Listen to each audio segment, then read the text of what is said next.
Hello students, previous video lecture में हमने देखा था कि हम कॉम्प्लीमेंट्री फंक्शन फाइंड करने के लिए ऑक्सिलरी इक्वेशन किस तरह से लिखते हैं किसी भी nth ऑर्डर डिफरेंशियल इक्वेशन के लिए। इस वीडियो लेक्चर में हम देखेंगे कि कॉम्प्लीमेंट्री फंक्शन कैसे फाइंड करते हैं एंड क्या कुछ रूल्स हैं जो हमें हेल्प करते हैं कॉम्प्लीमेंट्री फंक्शन फाइंड करने में। सबसे पहला स्टेप तो यही होता है कि जो भी आपकी डिफरेंशियल इक्वेशन है उसका आप होमोजीनियस पार्ट कंसिडर करो।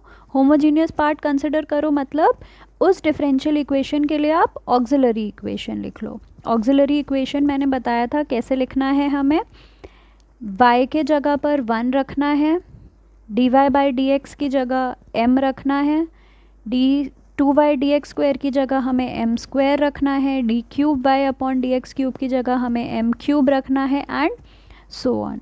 सबसे पहले तो हमें क्या करना है, इक्वेशन डिफरेंशियल इक्वेशन के लिए हमें ऑक्सिलरी इक्वेशन फाइंड करनी है।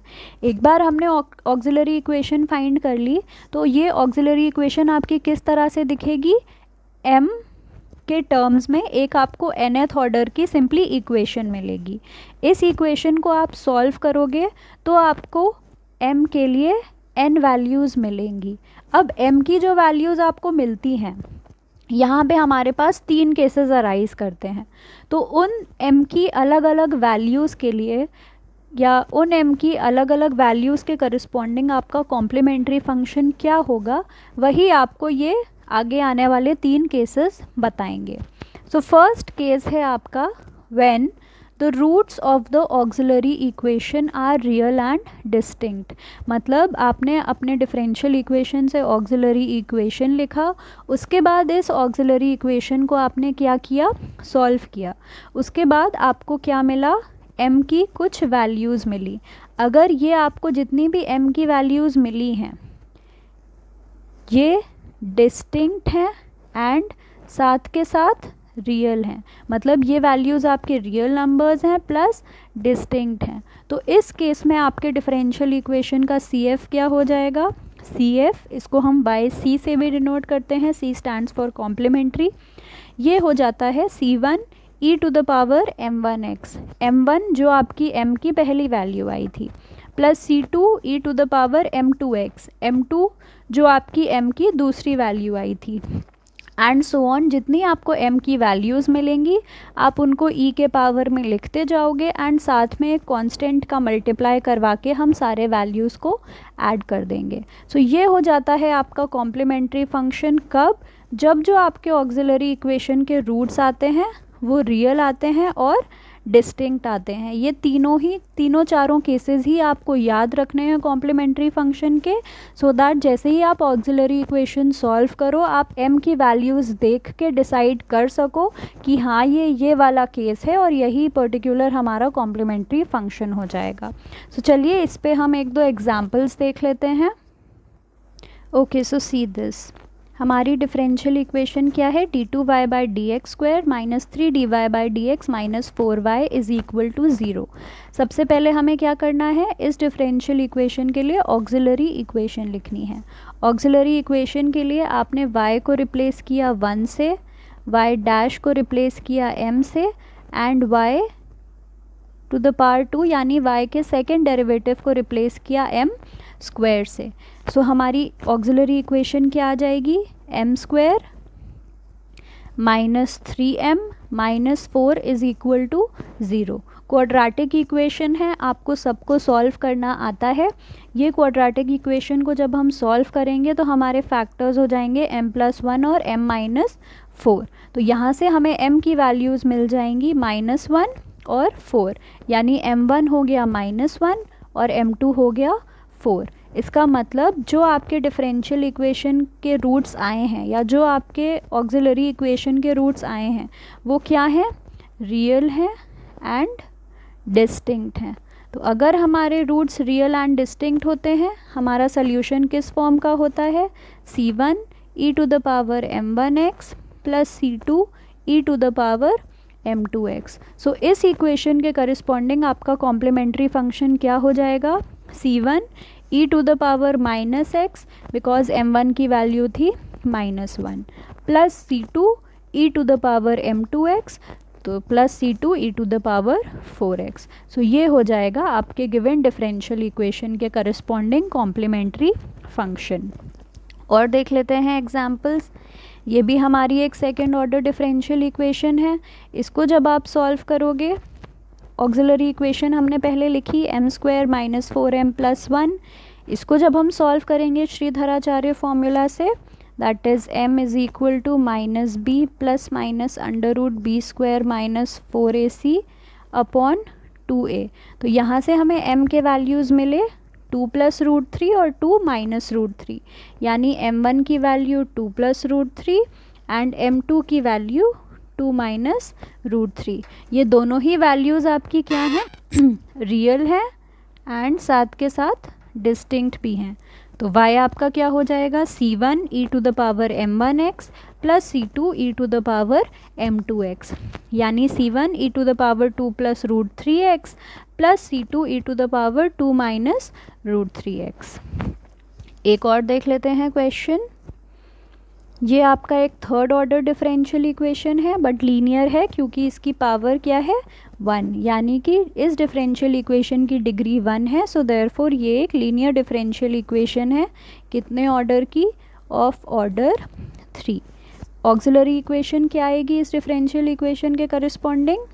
m³ - 9m² plus 23m - 15 is equal to 0। अब क्यूबिक डिफरेंशियल इक्वेशन है ये। क्यूबिक डिफरेंशियल इक्वेशन के लिए आप पहला फैक्टर तो हिट एंड ट्रायल से ढूंढते हो। आप देखोगे जब इसमें m के जगह पर 1 रखोगे तो आपको 0 मिल जाता है। सो देयरफॉर m - 1 इस डिफरेंशियल इक्वेशन का एक फैक्टर हो जाएगा। दूसरा फैक्टर ढूंढने के लिए हम क्या करेंगे? इस टर्म को, इस पॉलिनोमियल को हम डिवाइड कर देंगे m - 1 से, तो आपको दूसरा फैक्टर मिल जाएगा। सो देयरफॉर फैक्टर्स क्या हो जाएंगे? m - 1, m - 5 और m - 3। यहाँ से हमें m के 3 वैल्यूज़ मिले, 1, 5 एंड 3। तीनों ही क्या हैं? रियल है एंड डिस्टिंक्ट है। तो देयरफॉर हमारा कॉम्प्लीमेंट्री फंक्शन क्या हो जाएगा? c1 e to the power m1x, c2 e to the power m2x plus c3 e to the power m3x। So ये हो जाता है हमारा कॉम्प्लीमेंट्री फंक्शन। एंड आपने देख ही लिया होगा, जितने ऑर्डर का आपने डिफरेंशियल इक्वेशन लेके चले थे, आपके कॉम्प्लीमेंट्री फंक्शन में एग्जैक्टली उतने ही आर्बिट्ररी कांस्टेंट्स आ रहे हैं। जब आपने थर्ड ऑर्डर डिफरेंशियल इक्वेशन लिया, 3 आर्बिट्ररी कांस्टेंट्स आए। इससे पहले वाले एग्जाम्पल में जब आपने सेकेंड ऑर्डर डिफरेंशियल इक्वेशन लिया था, तब आपके पास 2 आर्बिट्ररी कांस्टेंट्स आए थे। सो सेकेंड केस हमारा कॉम्प्लीमेंट्री फंक्शन का आता है जब हमारी ऑक्सिलरी इक्वेशन के पास इक्वल रूट्स होते हैं। सो उस केस में हम कॉम्प्लीमेंट्री फंक्शन किस तरह से लिखते हैं? सबसे पहले तो आपने क्या किया? ऑक्सिलरी इक्वेशन लिखा।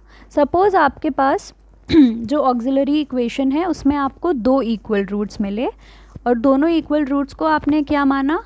m मान लिया। तो इस केस में आपका कॉम्प्लीमेंट्री फंक्शन क्या हो जाएगा? c1, एक कांस्टेंट आप एज इट इज़ रखोगे, प्लस c2x, 2 बार रिपीट हो रही है तो c1 plus c2x into e to the power m1x। ये m1 वही वैल्यू है जो रूट्स आपके रिपीट हो रहे थे। बाकी पूरा का पूरा कॉम्प्लीमेंट्री फंक्शन आपका जैसे आ रहा होगा वैसे ही चलता रहेगा। सिमिलरली सपोज़ आपके ऑक्सिलरी इक्वेशन के पास 3 इक्वल रूट्स होते हैं और तीनों की ही वैल्यूज़ m हैं, तो हमारा कॉम्प्लीमेंट्री फंक्शन क्या हो जाएगा? ई टू द पावर mx हम कॉमन लेंगे और 3 इक्वल रूट्स हैं, यानी इनके करस्पॉन्डिंग आपको 3 कांस्टेंट मिलने चाहिए। सो c1 plus c2x plus c3x² and इसके मल्टीप्लिकेशन में ई टू द पावर mx। ये हम एग्जाम्पल के थ्रू देखते हैं तभी आपको समझ में आएगा, ऐसे आई नो बहुत लोग कंफ्यूज हो चुके होंगे इसमें। सो ये देखिए, ये आपकी एक डिफरेंशियल इक्वेशन है थर्ड ऑर्डर की। ऑक्सिलरी इक्वेशन मैंने इसकी निकाली तो आ जाएगी m³ - 3m² plus 4 is equal to 0।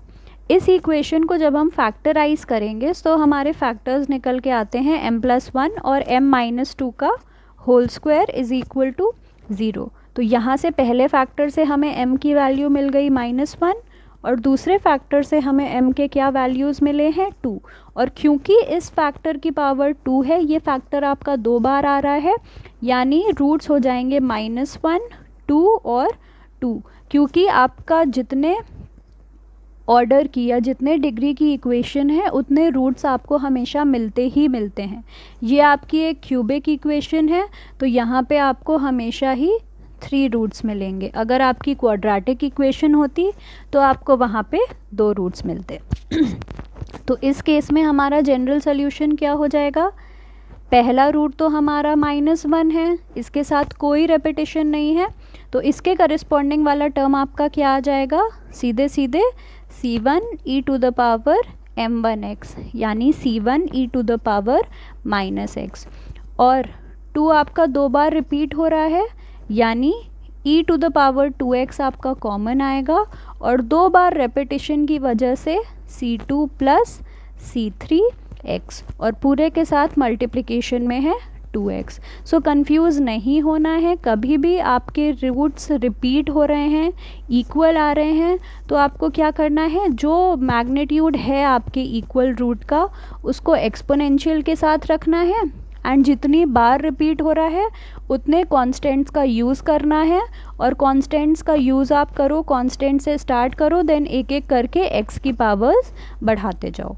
2 examples हम इसमें और देख लेते हैं सो दैट आप अच्छे से समझ जाओ। So have a look at this example. ये आपका 4th ऑर्डर डिफरेंशियल इक्वेशन है।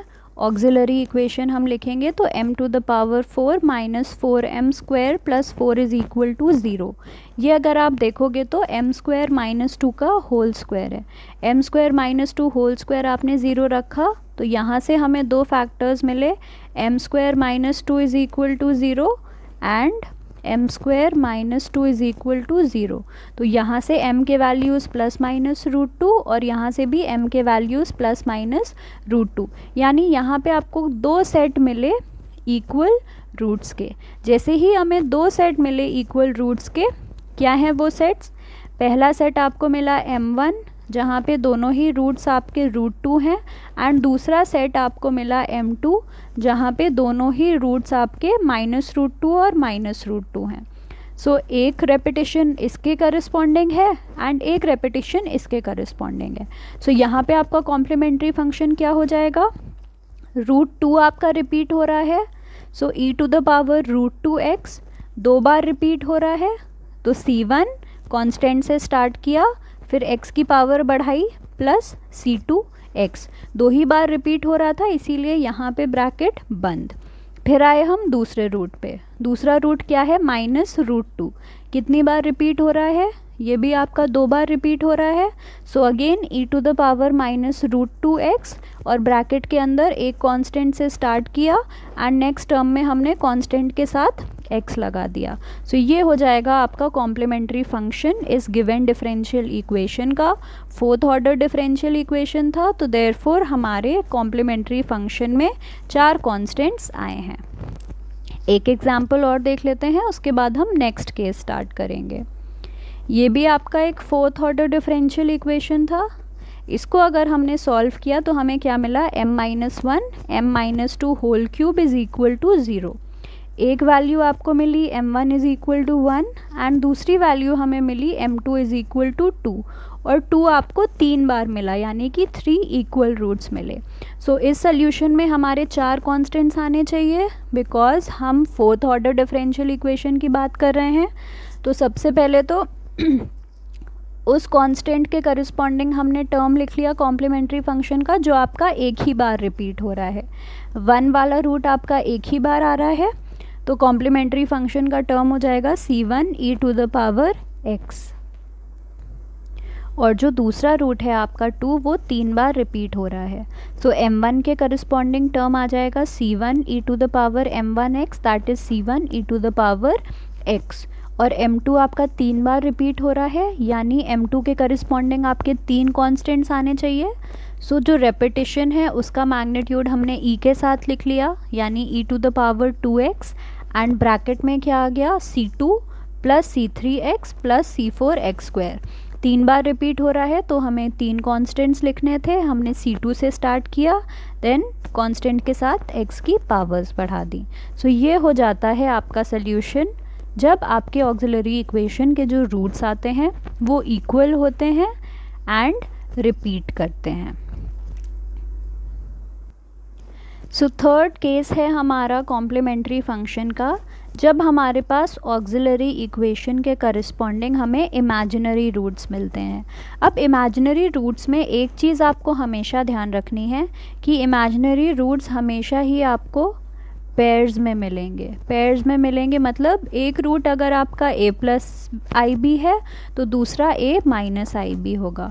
ऑक्सिलरी इक्वेशन में इमेजिनरी रूट्स हमें हमेशा ही पेयर में मिलते हैं। सो इस केस में हमारा कॉम्प्लीमेंट्री फंक्शन क्या हो जाता है, e to the power ax।